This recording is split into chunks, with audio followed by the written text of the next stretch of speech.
लगातार आगरा की हवा दूषित होने के कारण लोगों का दम घुटने लगा है। बच्चे हो या जवान या बुजुर्ग, सांसों में सभी की घुटन सी महसूस हो रही है। देश में लगातार आगरा की भी संख्या प्रदूषण शहर में कभी नंबर 2 तो कभी नंबर 3 पर आ रही है। एक क्यों आई आगरा में बढ़ने से अस्थमा रोगियों की मुश्किलें और बढ़ रही हैं। इस प्रदूषण में कैसे अपना बचाव करें, कैसे इस वायु प्रदूषण से होने वाली बीमारियों से सावधान रहें, इसको लेकर अस्त्र न्यूज़ से क्षय रोग विभाग के डॉक्टर गजेंद्र विक्रम सिंह से की खास बातचीत। लगातार आगरा में AQI बढ़ता जा रहा है और सबसे ज़्यादा प्रदूषण भी होता जा रहा है। तो किस तरह से परेशानियाँ सामने आती हैं प्रदूषण से?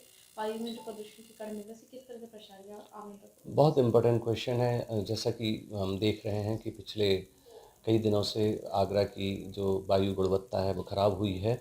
एयर क्वालिटी इंडेक्स पूरे देश में पिछले एक दिन में मतलब नंबर 1 पे रहा।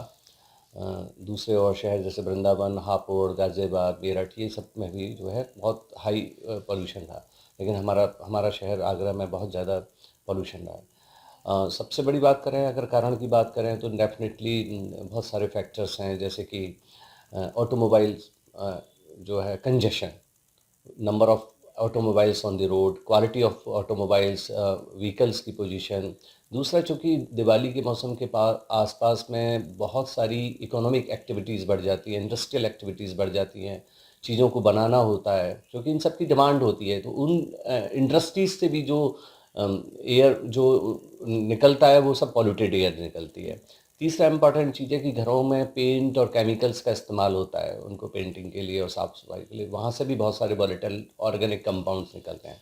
ये सारी की सारी चीज़ें, और इन्हीं दिनों में चूँकि फसल पक चुकी होती है, कट चुकी होती है, तो जो क्रॉप रेसिड्यू है उसको कुछ किसान जो है वो जलाते हैं अपने खेत में, जैसे पराली जलाना कहते हैं, वो भी एक इम्पॉर्टेंट फैक्टर है। साथ में जो पटाखे हैं उनसे भी जो है पॉल्यूशन का लेवल बढ़ता है। बीमारियाँ होती हैं ऐसे हाँ, लोगों बिल्कुल। की? ये इम्पॉर्टेंट बात है कि जो जो पॉल्यूटेंट्स हैं उसमें सबसे इम्पॉर्टेंट पार्टिकुलेट मैटर्स हैं। पार्टिकुलेट मैटर 2.5 जो सबसे ज़्यादा हानिकारक होता है।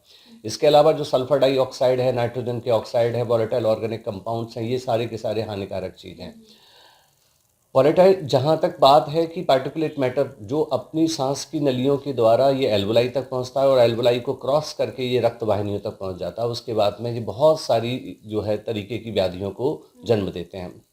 अगर व्यक्ति लंबे समय तक इनके संपर्क में रहता है तो रेस्पिरेटरी डिजीज़ के साथ साथ कार्डियोवैस्कुलर डिजीज़ और लंग कैंसर तक का भी खतरा रहता है।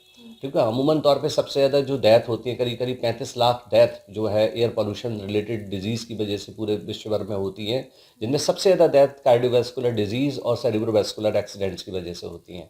उसके बाद में कैंसर का नंबर और COPD का कॉज आता है। और अगर हम देखें शॉर्ट टर्म इम्पैक्ट, अगर कोई व्यक्ति संपर्क में आया एयर पोल्यूटेंट्स की वजह से, तो उसमें जो सेकेंडरी पोल्यूटेंट है ओजोन, जो अक्सर स्मोक के बाद में बनता है, उसकी वजह से पेशेंट्स की आँख में जलन होना, नाक में खुजली होना, नाक से